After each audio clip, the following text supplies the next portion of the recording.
Hello, everybody. Welcome to Level Up Circle TV. Today, I am here with my sister from Down Under. And I am so happy to introduce you to her because of her amazing story. But also, really, she is here to help all of us, right? To make sure that we can activate our zone of genius. So, Lisa, welcome. Well, hello there, CJ. Thank you so much for inviting me onto your amazing show. I'm so excited to be here. Me too. Let us know who you are, what you do, and what is your business? Okay, so I am the CEO of Women Creating Legacy, and I've been an entrepreneur for 20 years, and that has really been in the holistic health and business coaching space. So just in the last little while, I've really pivoted into where my global vision is, my big passion of helping women entrepreneurs and professionals in transition of taking on their own coaching and transformational business to help them get visible, to activate, to basically to have the mindset shifts and the energy shifts required to be able to bring their beautiful $1 million ideas to life, whether they're at startup or they're stuck and they're trying to scale their business. That's amazing. I want to go back a little bit and spend maybe a couple minutes. Sometimes people really want to know, great, you're doing amazing things, but how did you even get in here? Like, how did it all started? Where did it all started?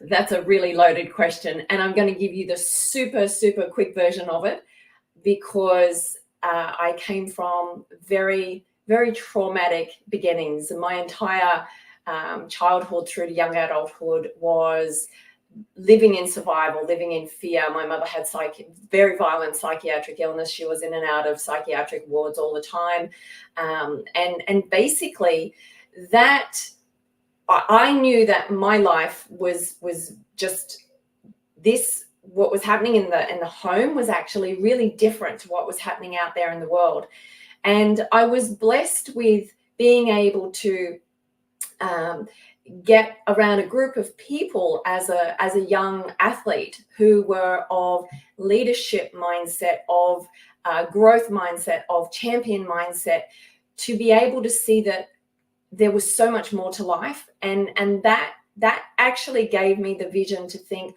I want to make a difference in people's lives, for those people who are suffering, to be able to make them live a magnificent life.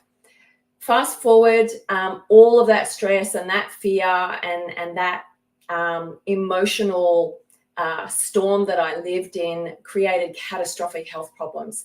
I joined the army. I left the army. I went into medical science, and I was actually really dissatisfied there because I was only on a superficial level with Western medicine. Whereas if we look at holistic health and holistic lifestyle, that incorporates everything.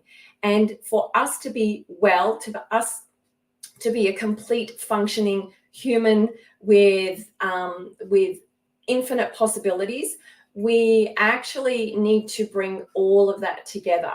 And so I went into holistic health, and then I started coaching people in how to run a holistic business. So there was I had very high level personal development. I was very blessed to be mentored by Mr. Jim Rohn many years ago, the teacher of Tony Robbins. And so I've always been in a high level state of learning, personal development, leadership roles. And of course, underpinning all that, I was exposed to quantum and metaphysics and Tai Chi and meditation when I was a teenager. So that's been a very big part of my life as well, that Eastern component. To arrive right here, and my mission is, what I stand for, CJ, is helping people like deep dive into their soul to help them believe that they are absolutely capable of anything. They're limitless. But in a business perspective, what I really do is help people take their beautiful $1 million ideas, remove all the noise that is happening on the online world, and give them a clear focus of how they can actually live their vision and their mission and make huge, massive impact in the world. That's amazing, because we only be so lucky to have someone hold our hand and said, "Hey, I believe in your mission. Let's do it together." Right. And I love that about you. And that's the reason why we're here today, because you're very heart centered. And I know that you want to help your community level up to the best of their ability. And I like that you customize your clients' needs, because let's be honest, every single person, the ideal success looks so different from their perspective Yes. versus your perspective. So I like that you customize it. Now, within your practice, how does neuroplasticity impact your clients' capacity for learning new skills and adapting to change in the workplace? Like, even if they their own business, they might have to be stepping down, right, as Yes. a leader, and maybe have someone else lead, because sometimes we have the visionary type, but we don't do the action type, right? Like, I've seen leaders like that, and it's okay, because the organization is actually made to solve problems, and it's not about the person's vanity measurement. Yes, exactly. I learned many years ago that leadership is servant leadership. It's leading by example, and that's where I've grown a very large team. And I was not prepared to tell somebody to do something that I wasn't going to try first. So I certainly believe in making the footprints, but also giving people the power to make their own. So first of all, we have to understand what neuroplasticity is, because that's just a big word. And there are a lot of, in the old thought process of the brain, is that it was fixed, and that was it. But what we now know, because we have so much technology to read the brain and image the brain, is that it is forever moving. It's plastic, meaning that it's malleable, it's changeable. And we have billions of neurons in there, and they're forever trying to fire and wire together. But if you're rigid, if you're inflexible, then it's a fixed mindset, and that's your belief system as well, is that you can't change and other things can't change, but we can. And so understanding that we are very changeable, but we have to keep that in a day in, day out thing for the hard wiring to occur. It takes 66 days to rewire a new neural pathway before it becomes an automatic habit. Just thought I'd put that fun fact in there. So that neuroplasticity, it enhances learning, which means that the brain can take on new challenges and new activities, and the brain actually loves to be stimulated that way. So we can adapt to change. And I think that's so important, because we are in such a fast-paced, changeable workplace. I mean, AI, it's the fastest growing industry on the planet today. By the way, coaching is the second fastest growing industry. So those people thinking of moving into that space, or they've just transitioned, you're in the right place. But you do need guidance. It's the Wild West out there. And the other thing about neuroplasticity, it can, because we have our analytical brain. It's like the iceberg. It's a little bit on top, but then there's the subconscious programming underneath. And it's that is often our limiting belief system. And so when we understand, first thing is awareness. We have to be aware that we can change, and then put in the process of, okay, what can I do to start to overcome all of these emotional things that I'm suffering, or how can I overcome the fact that I think I'm not good enough to do this, or I'm not smart enough, or I'm not pretty enough, or I'm not young enough, all the I'm not enoughness. So that's the beautiful thing about our brain, is that we can change it. I like that because you're right. It is malleable. Also, I think for me, it's attitude, right? Like when you resist Yes. things, like people were like, I don't want to use AI because it's fake. It's a tool. You don't want to use Siri either, right? Siri can't even understand you half of the time. Alexa is actually better, but they're all the same thing. They're just tools. They're not gonna, yes, they have eliminated jobs, but they're not taking over. They eliminated jobs. And that just means as human being, we need more of that connection, right? We Yes. need more of that communication. Yes. And in a world full of machine learning, we need human connection and human learning. And it is the best time now to really level up your mad skills. Just say, I'm no longer be complacent with my life. I'm going to take over my life and have a personal growth so I can make choices and create my own destiny rather than just sit there and let things happen. Yes. And I love that you put 66 days in there, because I always been told like, oh, it takes, 21 days to really like create that habit, but it only takes 7 days to get a bad habit.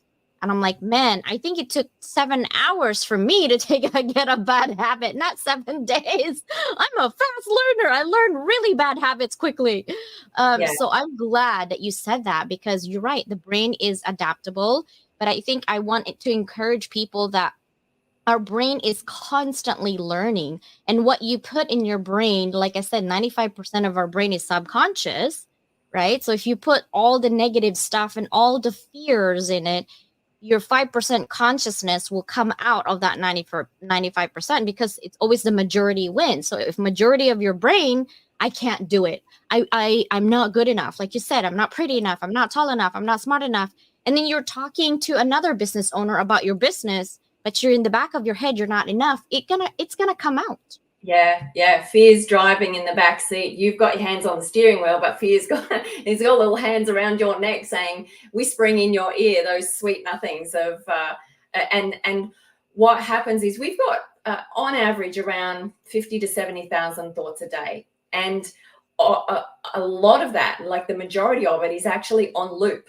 And it's just the subconscious programming running in the background that we don't even know. We're not aware of it. And so when you're faced with a decision or a challenge, what happens is the power of that subconscious programming, it just comes straight out front. And that is the decision maker. And so to be able to, when I say 66 days, like we're talking about, for example, somebody who is a smoker, it's the habit. They don't even know that they're lighting a cigarette and putting it in their mouth, because it's an automatic program. It's hardwired, meaning that is like the electrical cables from the power cord to my computer. And so to get that hard wiring, because we can start to form those new habits in 21 days, but it's actually the repeat, because the little neurons, they're trying to connect like this. And if we stop, they go away and we start at zero. So that 66 days of day in, day out, it creates the conduit, like it's the solid wiring there. Okay. So me going to the gym once in a while, I guess it's not doing nothing. Got it. I got it. No. I got it. What I wanted to also see is, could you share some insights on how stress affects cognition function and also decision making skills for your business? Like right now, I'm in business, you're in business, and most of the time people are in business because you want to have money, that financial freedom. Yes. But when there's no money coming in, and you're questioning if you're in the right direction, everyone is telling you you're doing a great job. But it's like, if I'm doing a great job, why don't I have clients? Right? Yeah. How do you help someone like that?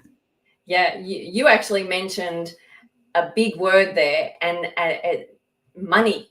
People have got a money story. And so that's in the backseat as well, that we don't even know.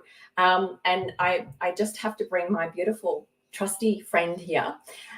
This is hardwire, okay? So the software programs going on in there. And when we're stressed, this is a prefrontal cortex, this is our analyzer, this is our cognitive thinking part. When we're stressed, and most people are unknowingly living in a state of stress, they're hyper turned on to stuff, we actually lose the blood flow and the connections going on in there. And so we have brain fog, we have poor memory, we have indecision. These things really impair our ability to just make analytical decisions, logical decisions, because it's actually we call it incoherence. There's just all the hemispheres are not talking to each other, and it's just chaos. It's like static going on in there. So stress is there was actually a study done by, it was a global study done with a group of psychologists and mental health experts back in 2017. So this was even pre-COVID. So what they established just through general survey was up to 70% of adults had suffered a severe stress life event during their life at some stage, which had left them impacted in some way. And so when we think of 7 out of 10 people, that's massive. And then we put COVID on top of that. And then we put all the financial pressures on top of that. We put job uncertainty on top of that. We put relationship challenges on top of that. We put self-doubt stuff on top of that. Man, we're a big mess. And so we're living in the hormones of stress. The human body is not designed to be that way. It's designed to be only in fight and flight mode when there is an instant threat. And then the body should come back to hemostasis, like a resting state. Like when a deer is getting chased by a lion, when the chase is over, it goes back to grazing normally with his little ears, just sort of still being aware, but it's calm again. Our body has actually lost the ability to do that. And what happens also is that because our body is constantly under the hormones of stress, the cortisol, all of those negative effects, it's actually now creating physical disease. So it's having a massive ripple effect as well. And so in a business setting, we can have poor decision making, we can have interruption with relationships and that co-working environment. What it does, it also inhibits creativity and innovation. So you sort of don't even have new ideas to be able to bring to the table. But definitely your communication is impaired as well, which can create conflict amongst colleagues. And also when you're moving into the coaching space, coaching businesses are normally people businesses, which is relationship.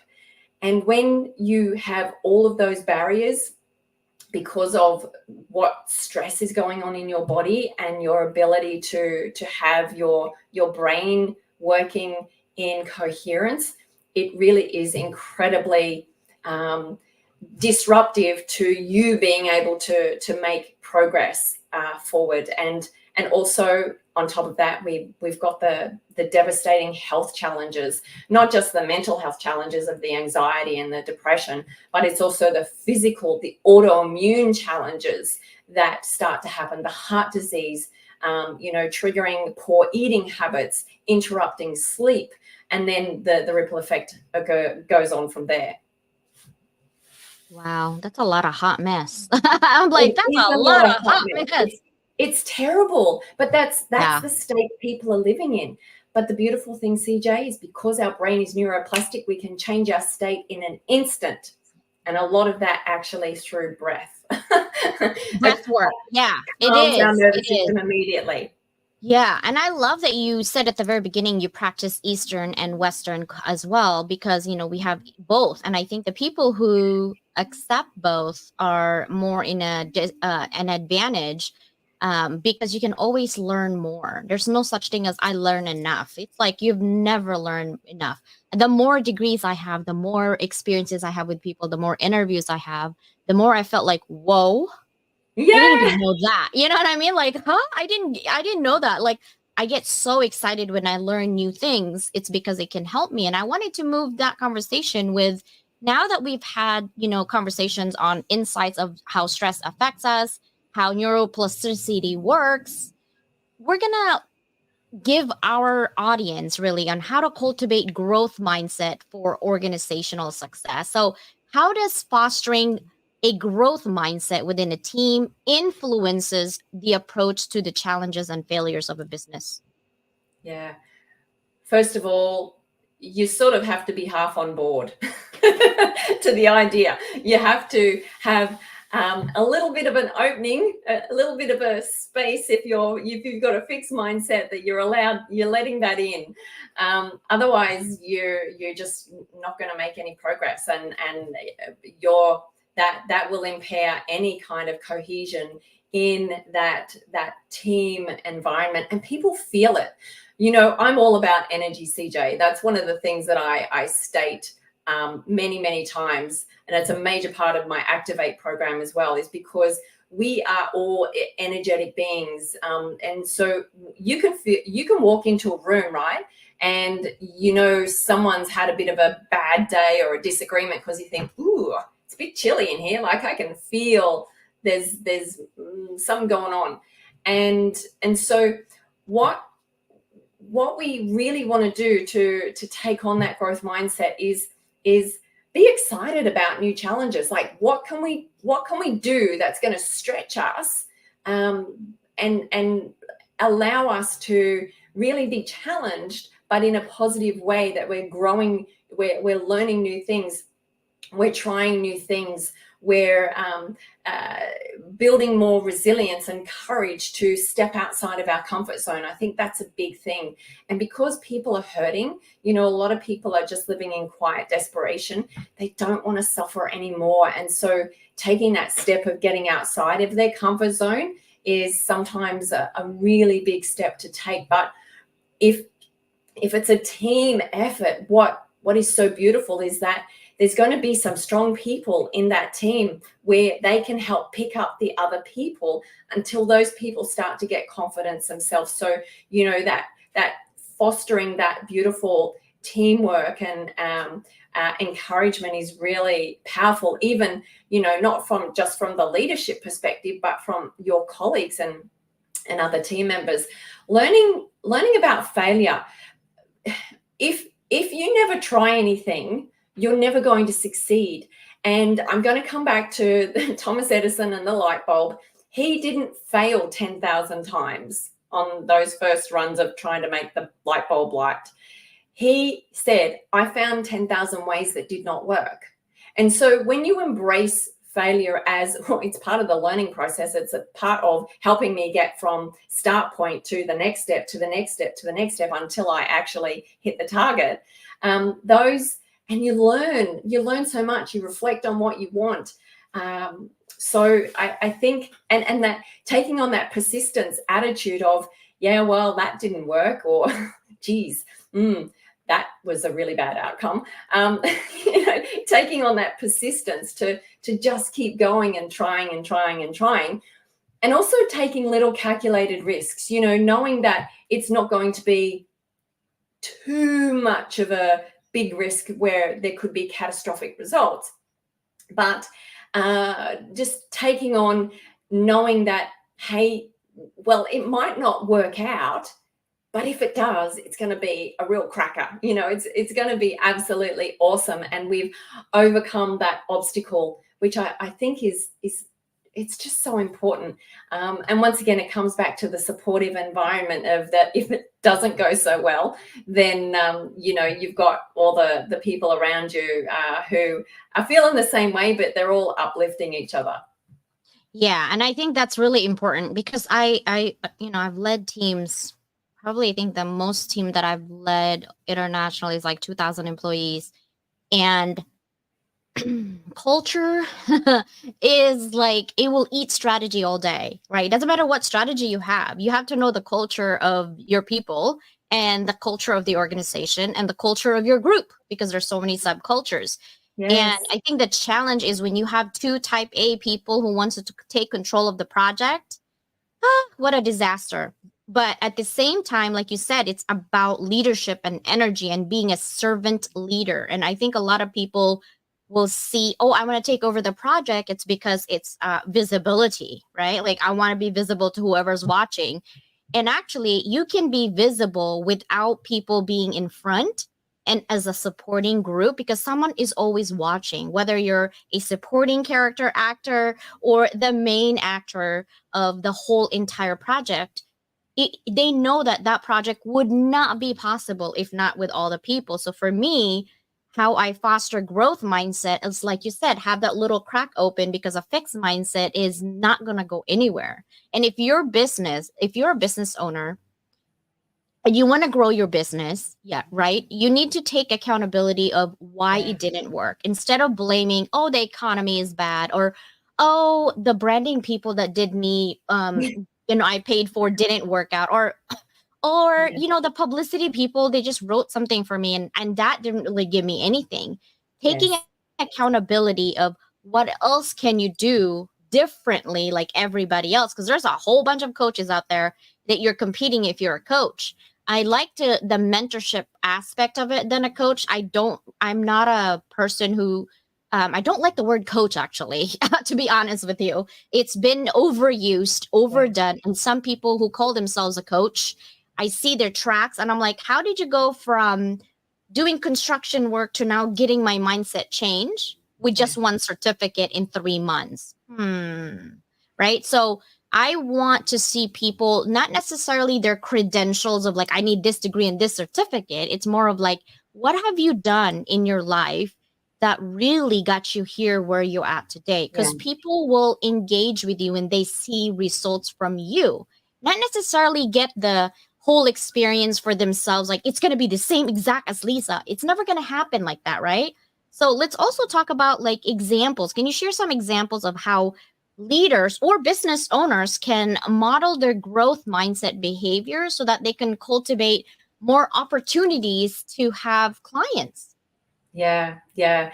And just circling back to that responsibility thing, CJ, is one of the things in Activate is also helping people understand that when they are in business, they're actually the CEO of their business. So they got to make big pant decisions and not leading from an emotion driven aspect. And so when you are a leader, you have to face the fact that you can make some wrong decisions. And so that's the reflection and how can I not make that mistake again? But geez, I've learned a lot because I actually went down that path. That's we have to, that's fostering that growth mindset of accepting that lessons are actually wisdom. So examples for what you're just asking for is to really embrace those challenges. I think we have to come in with excited enthusiasm, even when things have gone terribly wrong, and take it on as that wisdom. And one thing that I love to do is, and I think I've done this with you as well because I've been on a couple of your lives and shows, is that I've asked for feedback because I want to know because I know what I'm saying and what's going on in my head, but it might be a completely different message that the person's receiving. And we have to remember that is that what we know is what we know, but the person on the receiving end may be transmissioning a very different message from you. So I want feedback. I encourage feedback because this also, of course, done with loving kindness. You want people to say, well, you did this, but you could have done this a little bit this way and maybe a little bit better. And so that really helps with growth opportunities for us to see, wow, I can see that. So I'm going to make this tweak. But it's also about encouraging to adapt and evolve, because I've evolved so much personally and professionally and spiritually over the 20 years of my business. Even who Lisa was last year is not the Lisa who she is today, because I'm continually learning and looking at ways that I can bring my value to the marketplace, because the marketplace is changing so rapidly.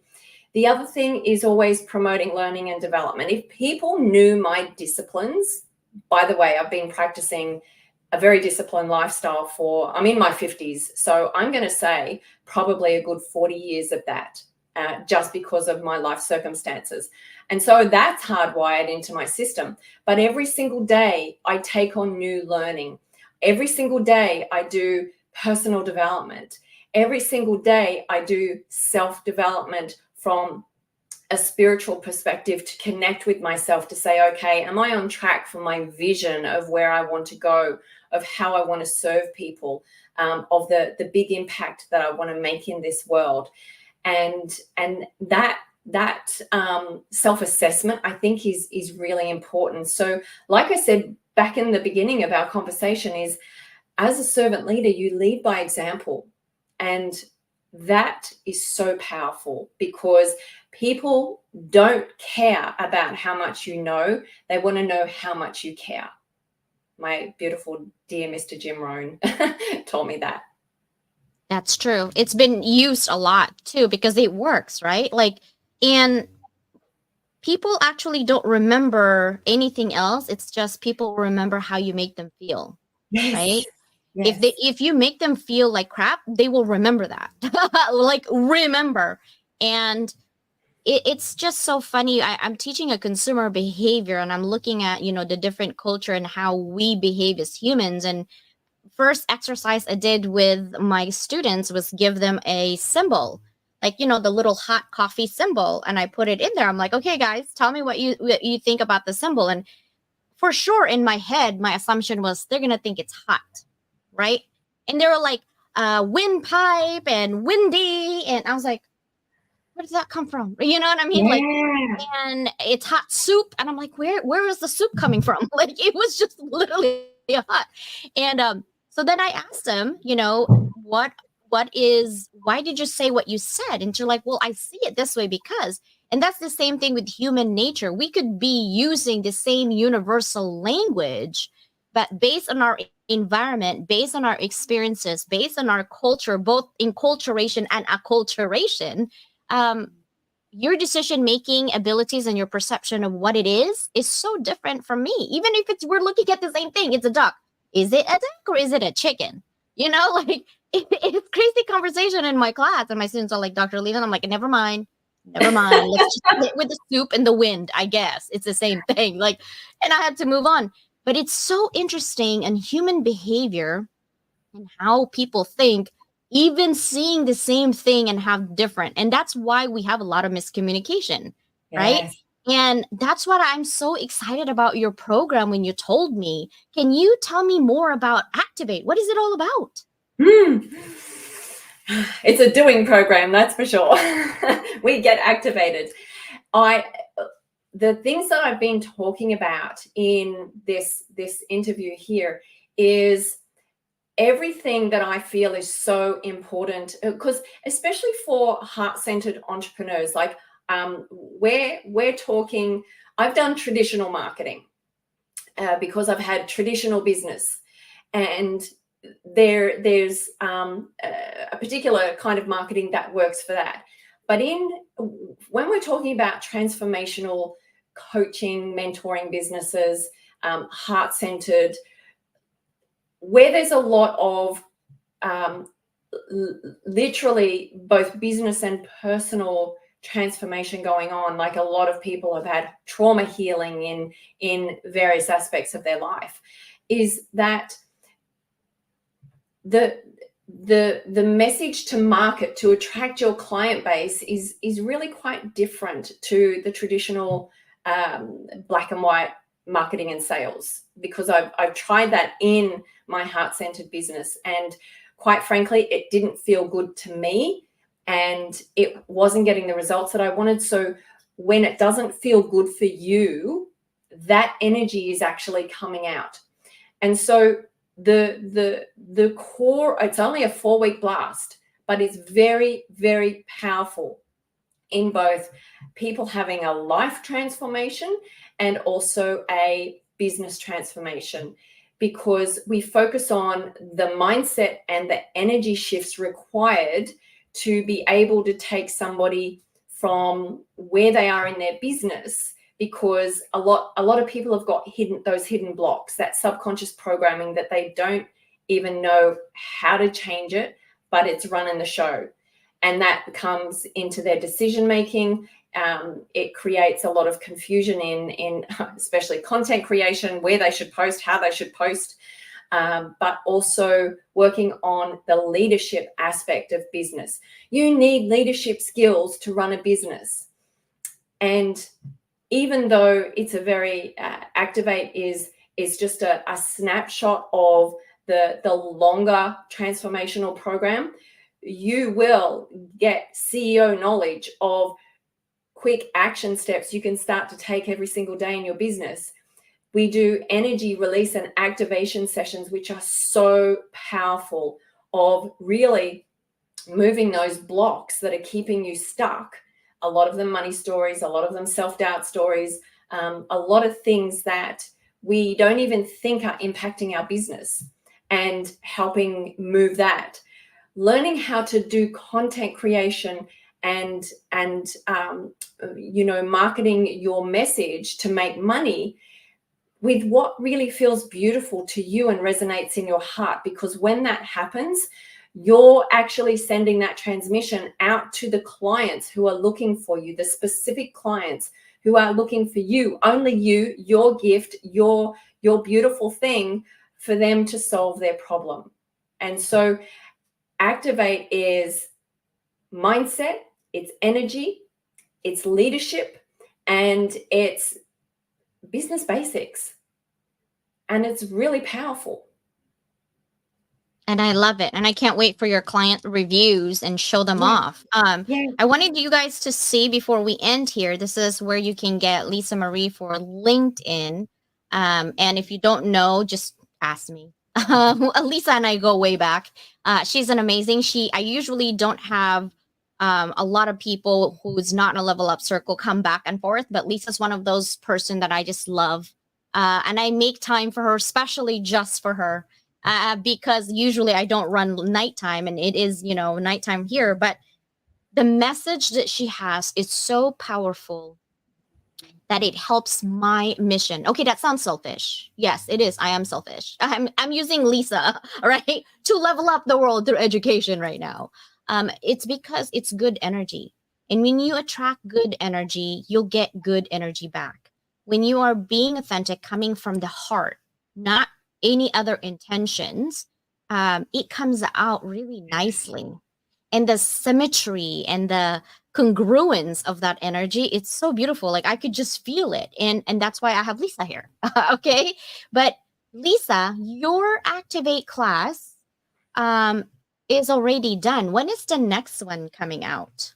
Yes, it is coming out. I'm running a new masterclass next month, just to introduce people to the concept, and I will be running Activate at the end of March for the following 4 weeks. So new one's coming soon. Yay! Yay, that is so exciting. Any last information in terms of what you tell your clients? Just give me one example for us to see, like, what's the first step that they should be doing to not only activate themselves as the doer, because we could talk all day, but if there's no action, there's nothing, right? Yeah. What is the first thing they should be thinking about before anything else? There's 2 things actually that are really important that I want to know. I want to know where they are in their life right now. On a whole level. That's really important to me, because that allows me to see where some of their potential blocks are. When you're working close with people on and that energetic exchange, it's very intuitive. And so I can see things about that person because I've lived so much trauma myself that I actually understand. I've faced bankruptcy, I've been homeless, I've had abusive marriages, I've been chopped up by surgery 18 times, yada, yada, yada. Like there's a big list. Life has been a train wreck, but I've always managed to, what's the next step for me? And so that first of all is the big picture of, I want to see where that person is now, because I know where they want to go. And the second biggest thing is where they want to go. I want to know what their ideal vision is of where their business is going to be in 10 years time. I want to feel where they're feeling living in that. So that's really important, because that helps me join that vision with them to be able to help them get the best out of those 4 weeks of activation possible. I love it. Thank you so much for sharing that. Now, when you're asking that question, I was like, well, let's see. I'm trying to level up everything that I've leveled up. Like literally, when I said, oh, I'm going to open up a magazine, literally my magazine's not even out until next month. And I already got a negotiation for a premium magazine. It's funny. I'm like, wait, I can't level up any more than that. So where should I go level up? Oh, I could be in more radio station. Like I literally was thinking that when you were talking, I'm like 10 years from now, I want to just work for myself full time instead of, being a business entrepreneur director. I want to work for me, and I want to have teams everywhere in the world that do the same thing, which is educate people, not necessarily formal where it's academic. When people think of Level Up Academy, they're like, CJ, is this academic? I'm like, no, if it's academic, you wouldn't be able to afford it. It's not, right? It's actually more of a personal self-growth, but there's technical stuff there that you would probably get certifications for, but I make it into a micro learning because our brain can only handle so much, especially if it's new. Otherwise, your brain will reject it, get lazy and said, I don't want to do it anymore. It's too much. It gets overwhelmed, just like anything else. So what I do is I'm little birdie in your ear, like, you could do step 1 today, tomorrow step 2. And then by the time Friday comes, I'm like, wow, you finished that whole entire thing. How'd you do that? Right? Yeah. It's the same thing. Just little inches from there. Do you have a favorite quote to end our conversation? Favorite, anything that you would like to share? Oh, gosh, I have so many quotes, but the one that's, I guess, popping into my head right now is a Tony Robbins quote. It's in the moments of decision that your destiny is shaped. And so it's about making a powerful decision that you can do it. You just have to take those micro steps that you're talking about, CJ. It's just one step in front of the other. You cannot get to Mount Everest in one leap. It's a hard climb. Business success and fulfillment together. They got to go together. I've been successful but unfulfilled, and that is so empty and draining and miserable. And business success and fulfillment is it's a challenge. Embrace the challenge. Take it on. Be excited about it, because the rewards, especially of changing people's lives, and you will, Zig Ziglar, help enough people get what they want, and you get everything that you want. So, it's an energetic exchange. And if you have an abundant mindset, then you will be showered in abundance. That's right. That's right. Collaboration over competition, because like you said, when you said, they're waiting for you and who you are. They're only there for you. Even though we might be doing the same thing, which is helping other people, we might be also selling courses and mastermind classes, but we're doing it differently for different people, for different things in your business. And that's why I love, it's like we're collaborating. Like, this person is on level 1. Lisa, can you level them up to level 2? Can we do level 3? Who's doing level 3 today? Right. And I love that. I love that, because within our community, there's always someone who's willing to step up and create that circle of really empathy and kindness and giving, right? And that's what I love about our circle of friends and our community at Hounds of Business, for sure. Well, thank you so much for your time today. I totally appreciate it. And thank you so much for giving us a glimpse of Activate. And we're going to activate activation classes soon, and share with everyone when exactly your class is going to happen as well. Thank you, Lisa. Thank you so much, CJ. It's been a pleasure. Bye.